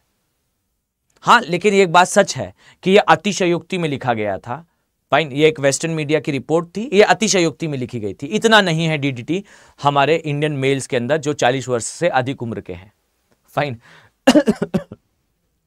30 वर्ष से नहीं। एक बच्चे ने लिखा सर 30 वर्ष से कम क्या, 30 नहीं 40 वर्ष के लिए कहा गया था, पर यह रिपोर्ट मैलिशियस थी। मतलब इसमें ये जो डेटा कहा मैंने अभी, ये सत्य नहीं है, लेकिन इस स्तर तक लोग सोच रहे हैं। इसका मतलब यही है कि ब्लड के अंदर जो है वो उत्तर भारत में जहां हरित क्रांति सक्सेसफुल रही वहां बड़े स्तर पर कार्सिनोजेन उपस्थित हैं। सो इस बात का ध्यान रखिएगा कि इस क्षेत्र में आपको जो है यूट्रोफिकेशन के कारण तालाबों का खत्म होना दिखाई दिया, कार्सिनोजेन के कारण कैंसर दिखाई दिया, और साथ में एक पर्सन है, उनका नाम वंदना शिवाय है। आप देखिएगा, सर्च कर लीजिएगा, आपको वो मिल जाएंगी। ये एक एक्टिविस्ट हैं। इन्होंने ये तक लिखा है कि पंजाब में आज के समय हमें जो ड्रग की प्रॉब्लम दिखती है वो हरित क्रांति के कारण है। अचानक से पंजाब में जो वेल्थ बढ़ी, उस वेल्थ ने जो है वो यहां की कई जनरेशंस को ये ऐसा बना दिया जो शारीरिक रूप से तो मजबूत थी, वो जानती थी कि कैसे खेतों में जाकर काम कर सकते हैं, पर जैसे ही हरित क्रांति आई, अचानक से एक पर्सन जो एक खेतीहर वर्क करा करता था, खेतीहर कार्य करा करता था, उस पर्सन को इतनी वेल्थ मिली कि वो अब खेत में काम ही नहीं कर रहा। अचानक से एक पूरी जनरेशन खाली बैठने लगी और सीधा खेत से प्रोडक्शन प्राप्त होने लगा। उतना शायद काम नहीं करना पड़ा, और प्रोडक्शन ज्यादा होने के कारण लेबर्स आने लगे। यूपी बिहार में जहां हरित क्रांति उतनी सक्सेसफुल नहीं थी, वहां से लोग निकल कर पंजाब आने लगे। क्यों आने लगे? क्योंकि पंजाब में जो हरित क्रांति थी सक्सेसफुल हो गई, तो पंजाब में वेल्थ बढ़ी, तो पंजाब के किसानों ने लेबर्स रखना स्टार्ट कर लिया। और जब इन्होंने लेबर्स रखना स्टार्ट करा तो लेबर्स आए कहां से? यूपी और बिहार से। और यूपी बिहार से जब लेबर आए तो यहां की एक जनरेशन जो है वो खाली रहने लगी। अब उसे खेत में जाकर काम करने की जरूरत नहीं है। मनी आया, उसने लेबर रखा तो अब वो खाली रहा, तो धीरे धीरे के साथ जो है पैसा प्लस आराम leads to society towards drug, ये ड्रग की तरफ टिल्ट होने लगा। और साथ में ये जो लेबर आया ना यूपी बिहार से, इसने यूपी बिहार में कल्चर स्टार्ट कर दिया विच इज कॉल्ड एज तिहाड़ी। तो यूपी बिहार में जो आपको तिहाड़ी कल्चर दिखता है, यानी कि पर्सन का अपनी फैमिली को छोड़कर दूसरे जगह पर जाना और वहां पर लेबर का वर्क करना, यह हरित क्रांति की ही देन है। जब हरित क्रांति पूरे भारत में क्या सक्सेसफुल एक जैसी रही थी, मैं यहां जरा नक्शा बनाऊं, ध्यान से देखिएगा, ये इंडिया का मैप है। हरित क्रांति पूरे भारत में एक समान सक्सेसफुल नहीं थी। यह पंजाब हरियाणा के एरिया में वृहद स्तर पर सक्सेसफुल थी, और जहां जहां यह सक्सेसफुल हुई वहां के किसानों ने समय के साथ जो है वो लेबर्स रखना स्टार्ट कर दिया। अब चूंकि यहां पर यह सक्सेसफुल थी, तो यही कारण है कि इस क्षेत्र से लेबर्स का मास लेवल पर माइग्रेशन होने लगा। और जब ये यहां पर माइग्रेशन हुआ तो इस स्थान पर ध्यान दीजिएगा, इस स्थान पर समय के साथ ड्रग की प्रॉब्लम जन्म लेती है। ठीक, ड्रग प्रॉब्लम, ड्रग की समस्या। और जहां से माइग्रेशन होता है वहां पर जो है वो समाज के अंदर ज्यादा से ज्यादा कुप्रथाएं आती हैं। अब ये कुप्रथा क्या है? फाइन, ध्यान से सुनना, ये मैं नहीं कह रहा हूं, ये लिखा है, आप सर्च करिएगा। वंदना शिवाय एक पर्सन है, एक्टिविस्ट है, उनकी रिपोर्ट है ये। फाइन, के हरित क्रांति का क्या सामाजिक प्रभाव रहा, समाज को कैसे इसने परिवर्तित करा। तो जो लेबर्स निकल कर गए वो यहां पर चीप लेबर अवेलेबिलिटी हो गई, यानी कि जो लेबर्स हैं उनकी कम कीमत पर उपलब्धता हुई, जिससे वो पंजाब का किसान, जिसकी शायद संततियां शारीरिक रूप से मजबूत थीं, जो खेत में जाकर काम कर सकती थीं, वो पूरी की पूरी जो है वो खाली रहने लगी। ठीक, सडन वेल्थ आई तो सडन वेल्थ ने ये करा। और जो ये एरिया था, यहां से जो लोग थे वो निकल निकल कर पंजाब हरियाणा जाने लगे। और यहां ध्यान से सुनना, बिहार में, यूपी और बिहार में आपको ज्यादा से ज्यादा बुर्का और पर्दा सिस्टम दिखेगा। बुर्का पर्दा जानते हैं ना, वो पर्दा वगैरह लगाना, बुर्का वगैरह लगाना। इसका एक बड़ा रीजन यहां की हरित क्रांति भी था। क्यों?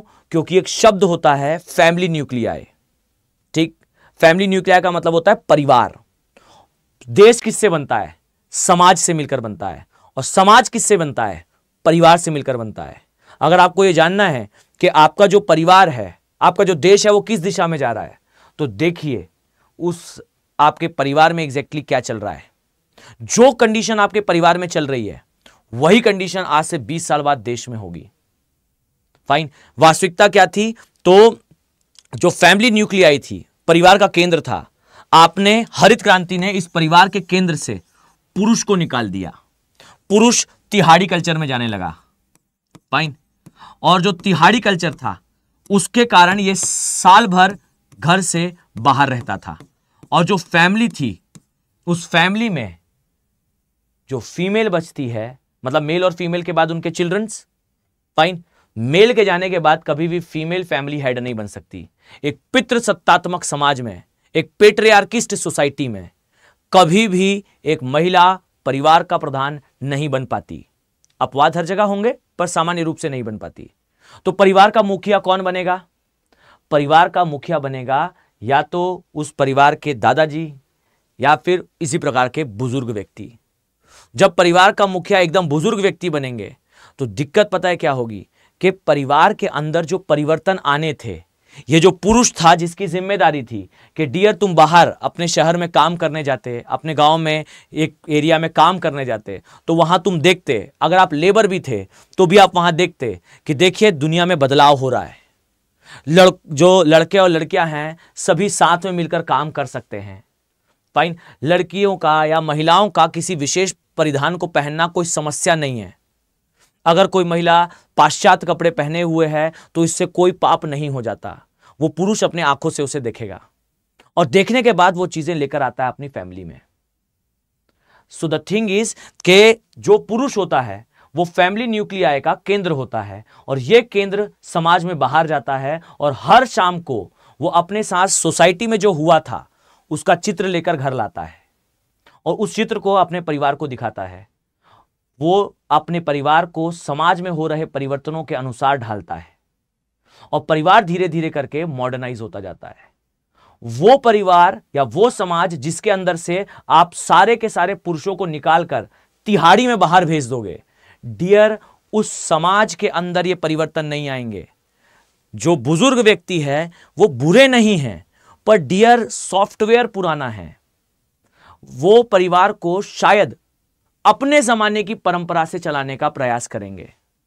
परिवार उन्हें प्रेम करता है, वो भी परिवार को प्रेम करते हैं। ऐसा नहीं है कि परिवार जो है उनसे परेशान है, मतलब मुझे गलत मत समझिएगा।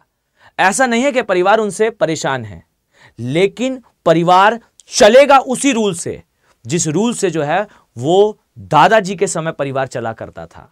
यानी कि तिहाड़ी कल्चर ने समाज के अंदर परिवार को जो है वो 20 साल पहले के नियमों से चलने के लिए मजबूर कर दिया और ध्यान से देखिएगा, हरित क्रांति के बाद के 20 वर्ष मानव भूगोल का एकदम प्रैक्टिकल रिप्रेजेंटेशन।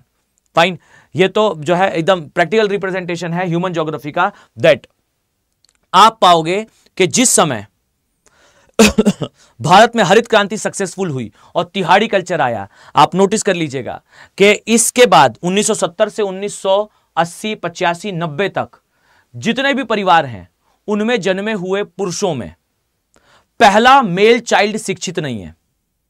आप नोटिस करिएगा कि आपके परिवार में या आपके माता पिता जिस जनरेशन में रहे हों, मैं मानकर चलता हूं आपके माता पिता ही उस जनरेशन में रहे होंगे, उनमें देखिएगा पहला घर का चाइल्ड पढ़ा लिखा नहीं है। क्यों पढ़ा लिखा नहीं है? क्योंकि हरित क्रांति हुई थी। हरित क्रांति में उस पर्सन के पिताजी तिहाड़ी में बाहर गए थे और फिर घर की जिम्मेदारी जब दादाजी पर आई तो डियर दादाजी जो है वो बुद्धि से सशक्त हैं पर शरीर से कमजोर हैं। वो खेत देखने तो जा सकते हैं पर शरीर मजबूत ना होने के कारण वो सहारे के लिए घर के पहले पुरुष चाइल्ड को लेकर जाएंगे। अर्थात घर का जो मेन मेंबर है, पुरुष है, उसकी अनुपस्थिति में दादाजी के दिमाग और पहले पुरुष चाइल्ड के, पहले मेल चाइल्ड के शरीर से फैमिली रन होना शुरू होगी। एंड द रियलिटी इज आपको यहां यह देखने को मिलेगा। अर्थात सोसाइटी के अंदर आपको आज के समय बिहार के एरिया में ज्यादा बुर्का और पर्दा सिस्टम दिखाई देता है बिकॉज ऑफ हरित क्रांति से जन्मा यह मौसमी माइग्रेशन, यह पलायन। और यह पलायन जहां से निकला वहां पर समाज में यह स्थिति निर्मित हुई और यह जहां पहुंचा वहां समाज में ड्रग की समस्या निर्मित हुई। और जैसे ही ये चीजें बंद हुई, फाइन, जैसे ये चीजें बंद हुई कि भाई पंजाब में धीरे धीरे करके मैकेनाइजेशन आना स्टार्ट हो गया। मैकेनाइजेशन का अर्थ क्या है? खेतों का मशीनीकरण करना शुरू कर दिया। अब उसने कहा लेबर रखने की भी जरूरत नहीं है, मशीनें लाओ और खेत में चलाओ। तो अब डियर वो मजदूर जो इस बात के लिए ट्रेंड हो चुका था कि वो घर से साल में 8-10 महीने बाहर रहेगा, वो मजदूर अब क्या करेगा? तो डियर अब वो मजदूर जो है वो पंजाब नहीं जा सकता तो उद्योगों की तरफ जाएगा। अगर कृषि उसे रोजगार नहीं देगी तो वो उद्योग की तरफ जाएगा। और ये लीजिए जन्म होता है यहां से महाराष्ट्र की तरफ माइग्रेशन का। तिहाड़ी पहले पंजाब में होती थी, फिर तिहाड़ी से जिन लोगों को रोजगार ना मिला वो महाराष्ट्र की तरफ गए। और जो लोग महाराष्ट्र की तरफ गए, आप देखिए महाराष्ट्र की पूरी politics is based upon this thing कि बिहार से आया पर्सन को सारा रोजगार मिल जाता है और महाराष्ट्र के अंदर रहने वाले जो लोग हैं, जो नेटिव लोग हैं, उन्हें वहां पर रोजगार नहीं मिल पाता। एक महाराष्ट्र में रहने वाला पर्सन सेज कि भाई मैं इधर पर जो है वो अपना घर बनाकर रहता हूं, मुझे यहां अपनी फैमिली मेंटेन करने के लिए एटलीस्ट 10,000 या 20,000 पर मंथ तो चाहिए होगा। अब बिहार से एक व्यक्ति आता है और वह व्यक्ति सेज कि भाई मुझे तो आप 20,000 मत दो, आप मुझे सिर्फ 5,000 दो, क्योंकि मुझे कौन सा यहां फैमिली मेंटेन करनी है। फैमिली तो बिहार में रह रही है, मैं तो सिर्फ यहां सैटेलाइट मोड पर आया हूं कुछ पैसा अर्जित करने के लिए। तो महाराष्ट्र का जो पर्सन है वो अपने ही एरिया में, अपने ही क्षेत्र में रहने के बाद भी अपने एरिया के रोजगार प्राप्त नहीं कर पाएगा। और बिहार से आया हुआ व्यक्ति जो है वो यहां आकर रोजगार प्राप्त करने लगेगा। सो हमारी जो हरित क्रांति थी, इस हरित क्रांति ने जो है वो पहले तिहाड़ी कल्चर के कारण पंजाब में वो युवा पहुंचा जिसे जो है खाद्यान्न ना मिला। फिर ये युवा महाराष्ट्र पहुंचा, बेचारा वो भी परेशान हो रहा है जहां से वो आया है, और बेचारा वो भी परेशान हो रहा है जहां वो पहुंच रहा है। इसे कहते हैं रीजनल डिस्पैरिटीज, क्षेत्रीय स्तर पर विभेदन। हम एक समान विकास नहीं कर पा रहे। अगर किसी एरिया में, किसी देश के अंदर विकासात्मक गतिविधियां कहीं तेज कहीं मध्यम हो तो वो इस प्रकार से समाज में परिवर्तन ले आती हैं। Right, so make it sure कि हरित क्रांति ने भारत को बहुत बड़ी उपलब्धि दी थी और वो थी भोजन की उपलब्धि। यह नकारात्मक नहीं है। हरित क्रांति is not a negative sense. Fine, हरित क्रांति नकारात्मक नहीं थी, पर हरित क्रांति के दूरगामी प्रभाव हमें नकारात्मक दिखते हैं। यह ऑप्शन का तो प्रश्न भी था कि explain the why Indian green revolution is called as why Indian green revolution is called as वो क्या बोलते हैं, इन्वायरमेंटल डिजास्टर। क्यों भारतीय हरित क्रांति को एक पर्यावरणीय आपदा कहते हैं? यह पर्यावरणीय आपदा है। क्यों हरित क्रांति को हम सामाजिक और आर्थिक रूप से नकारात्मक गतिविधि कहते हैं? तो ये उस सामाजिक और नकारात्मक का कारण है। सामाजिक आर्थिक रूप से ये नकारात्मक पहलू भी लिए हुए थी, पर यह याद रखना कि भले ही नकारात्मक रही हो, लेकिन थी ये सबसे जरूरी। क्यों? क्योंकि ये सब कुछ हो रहा है, ठीक है, कम से कम खाने के लिए तो है। बिकॉज हम जिस समय पर यह हरित क्रांति कर रहे थे, भारत में इतिहास के सबसे बड़े अकाल हो रहे थे। आप कभी देखिएगा कि बंगाल में आजादी के समय बंगाल में एक फेमाइन आया था, अकाल आया था, और उस समय आप सर्च करिएगा बंगाल फेमाइन इमेज, और उसमें ना भारतीयों की एक इमेज दिखाई जाएगी जिसमें आप ऐसे यहां से जो पसलियां हैं वैसे गिन सकते हो, इतने बड़े स्तर पर कुपोषण था। फाइन, यह अकाल की स्थिति ब्रिटिशर्स के कारण थी। खाद्यान्न नहीं था ऐसा नहीं था, खाद्यान्न था, पर उस एरिया से उस खाद्यान्न को निकालकर जो है वो ब्रिटेन की सेना को दिया गया था ताकि वो विश्व युद्ध लड़ सके। तो बंगाल ऐसी स्थिति झेल रहा था। आप कभी देखिएगा कि कितना जो है सीधा कनेक्शन होता है। मैं आपको बताता हूं, आप सभी ने कभी ना कभी ये जो है खाद्यान्न होता है जिसे हम कई जगह जो है मुर्रा कहा जाता है, कई जगह लाई कहा जाता है। कभी आपने देखा है ये? जल्दी से मुझे बताइए, जल्दी से बताइए, आप लोगों ने ये शब्द सुना है, मुर्रा या लाई शब्द? कभी आपने सुना है? फाइन, मैं आपको जस्ट अ सेकेंड मैं आपको दिखाता हूं। फाइन, एक मिनट रुकिएगा। ये है पफ्ड राइस। फाइन, जरा देखेंगे। आई थिंक आप सभी ने ये कभी ना कभी तो देखा ही है। डोंट से कि आपने ये कभी नहीं देखा। ये देखा है आप सभी ने, राइट? जल्दी से बताओ, ये देखा है सभी ने? This is called as whatever, मतलब आप इसे मुर्रा कहते हो, लाई कहते हो, पफ्ड राइस कहते हो। मुझे नहीं लगता कि आप में से कोई पफ्ड राइस कहता होगा। ये इसे फाइन, आई डोंट थिंक कि इसे पफ्ड राइस कोई कहता होगा, बट फिर भी अगर कोई कहता है तो भाई वही कह ले। मेक श्योर बच्चों कि ये जो आपको दिख रहा है ना, ये क्या है? ये बंगाल में पड़े अकाल का प्रैक्टिकल रिप्रेजेंटेशन है। ये बता रहा है कि डियर, एक समय पर इस जमीन पर भीषण अकाल पड़ा था। क्यों भीषण अकाल पड़ा था? आज भी देखिएगा बंगाल की, आप सर्च करिएगा, क्लास ओवर होने के बाद आप सभी सर्च करिएगा, famous street food of Bangladesh. Bangladesh का सबसे प्रसिद्ध वो सड़कों के किनारे मिलने वाला खाद्यान्न क्या है? आप देखेंगे वहां आता है झाल मुरिया, ऐसा कुछ तो भी है, मुझे नहीं पता, अभी कमेंट सेक्शन में किसी ने लिखा, शायद वही होगा। फाइन, एक पकवान आता है जिसमें जो है जिसे इसी से बनाया जाता है।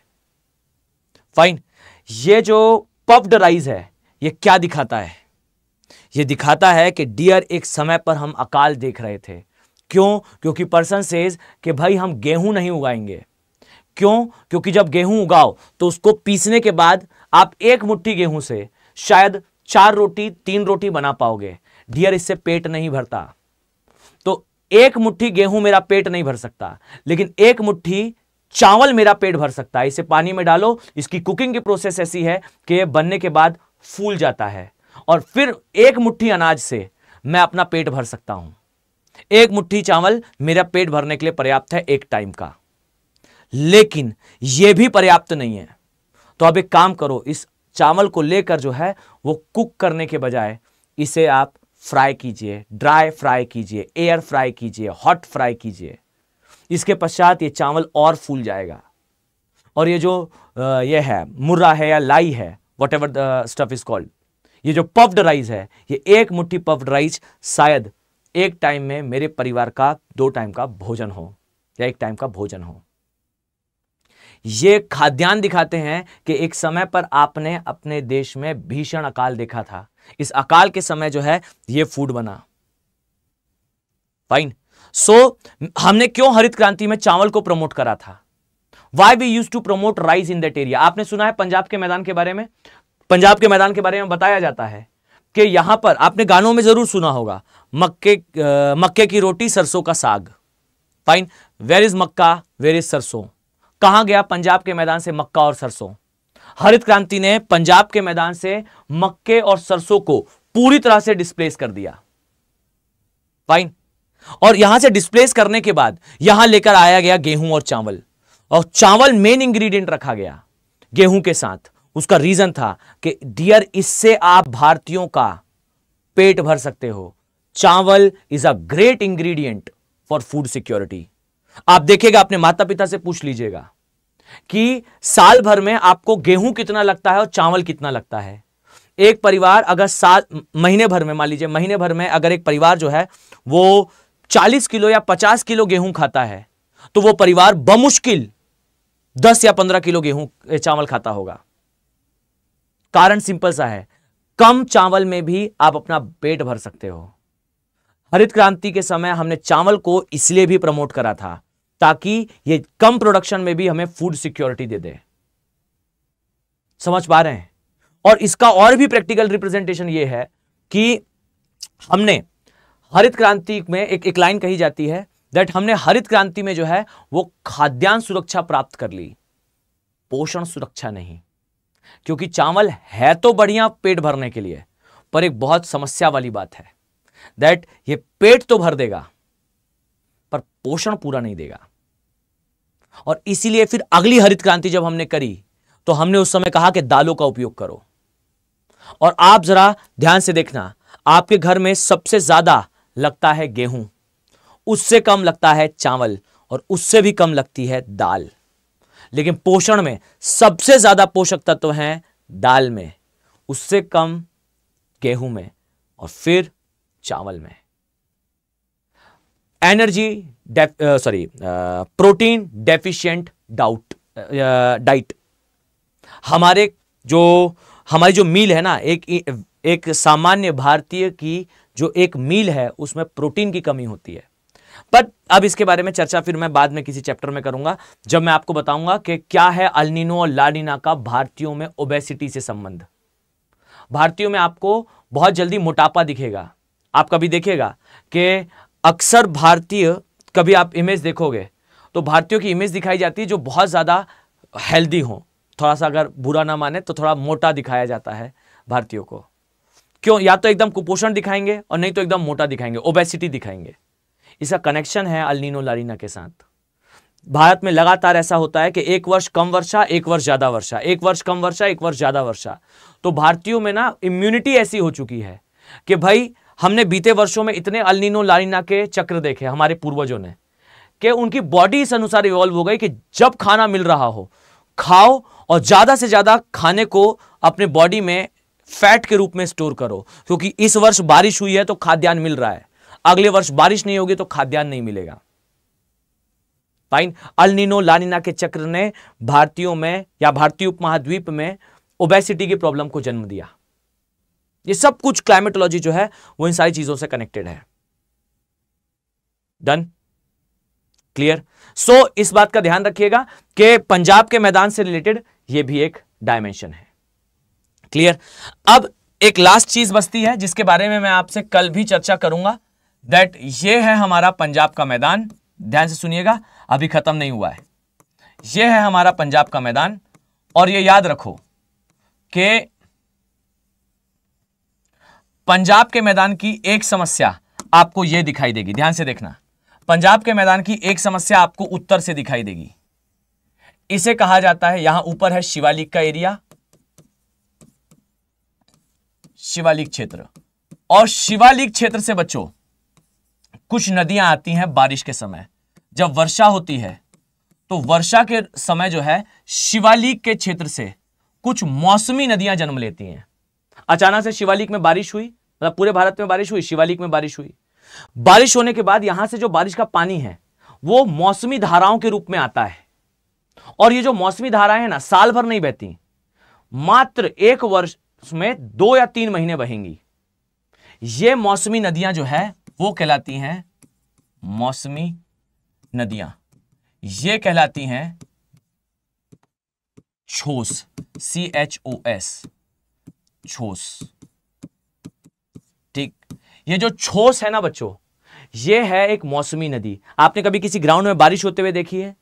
अचानक से जब ग्राउंड में कहीं बारिश हो तो देखिएगा पानी ग्राउंड से बहता हुआ जहां ग्राउंड की ढाल है उस तरफ जाता है। और जब ये पानी बहकर जाता है ना तो ग्राउंड में ऐसी नालियां बना देता है।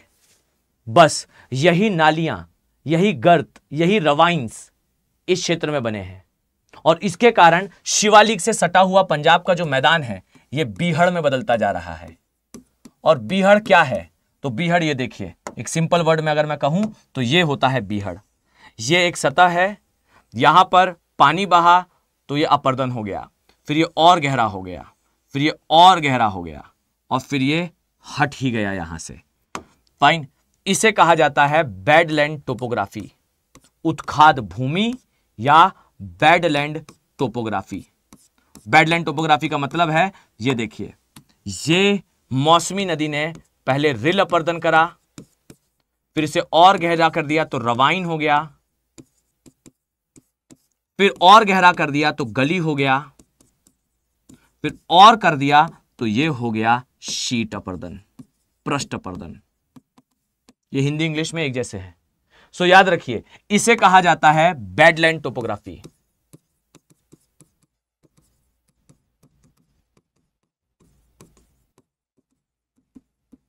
सो बैडलैंड टोपोग्राफी या उत्खाद भूमि। उत्खाद भूमि का मतलब है ऐसी भूमि जहां पर किन्हीं क्षेत्रों से आने वाली मौसमी जलधाराएं बहती हैं और उस पूरे के पूरे पृष्ठ में अपर्दन कर देती हैं, और अपर्दन करने के बाद जो है वो वहां से गायब हो जाती है। अब यहां पर नदी बहती रहती तो भाई हम कहते कि नदी है, अब पानी बहा, गड्ढा करके चला गया, फिर वहीं से दोबारा बहा, फिर बहा, फिर बहा, तो धीरे धीरे करके ऐसा पूरा मैदान उबड़ खाबड़ हो जाता है। और इस उबड़ खाबड़ मैदान में ना आप मानव अधिवास बना सकते, ना आप कृषि कर सकते, ना आप उद्योग बना सकते, ना आप इंफ्रास्ट्रक्चर बना सकते, ना अधोसंरचना का विकास, ना ही कृषि, ना ही मानव अधिवास, कुछ भी नहीं होता यहां। और जहां कुछ नहीं होता वो एरिया बैडलैंड कहलाता है। और डियर, जहां पर भी उत्खाद भूमि होती है वहां किसी ना किसी प्रकार का अपराध होता है। क्यों? क्योंकि जहां कोई नहीं रहता वहां पर अक्सर अपराधी जरूर जाते हैं।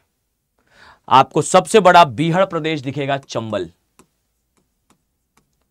चंबल अपने आप में एक केस स्टडी है कि कैसे यहां पर डेकॉइट्स की प्रॉब्लम आई, कैसे यहां पर जो है वो डाकुओं की प्रॉब्लम आई। वो गब्बर सिंह वाली मूवी याद करिए, गब्बर सिंह वाली मूवी में वहां एक गांव हुआ करता था और उस गांव में डाकू लूटपाट करने जाते थे। वो डाकू ऐसे ही किसी गांव से भागे हुए लोग थे जिन्हें बागी कहा जाता था। और ये बागी क्यों हो जाते थे? तो उसका सबसे बड़ा कारण था कि डियर, वो जो जमीन पर कृषि कर रहे थे वो जमीन समय के साथ बीहड़ में बदल रही थी। तो वो किसान जिसकी जमीन बीहड़ में बदल रही थी, उसके परिवार का व्यक्ति अपने आप को जीवित रखने के लिए गांव के उस व्यक्ति से धन मांगेगा जिसकी जमीन अभी प्रोडक्शन दे रही है। वो उस व्यक्ति से पैसा मांगता जाएगा और एक समय आएगा कि वो पैसा नहीं चुका पाएगा, इसीलिए वो पर्सन भाग जाएगा। और एक असंतुष्ट समाज, ये लिख लीजिए, एक असंतुष्ट समाज एक संगठित अपराध को जन्म देता है। जिस भी क्षेत्र में आपको बीहड़ों का निर्माण होता हुआ दिखेगा, उस क्षेत्र में वो स्थान किसी ना किसी प्रकार की एक संगठित अपराध में लिप्त दिखेगा। पंजाब के एरिया में ये जो क्षेत्र है, ये जो बीहड़ बन रहे हैं, ये बीहड़ आगे जाकर पाकिस्तान के साइड खुलते हैं। हमारे साइड उतना नहीं बन रहा है जितने पाकिस्तान के साइड बन रहा है।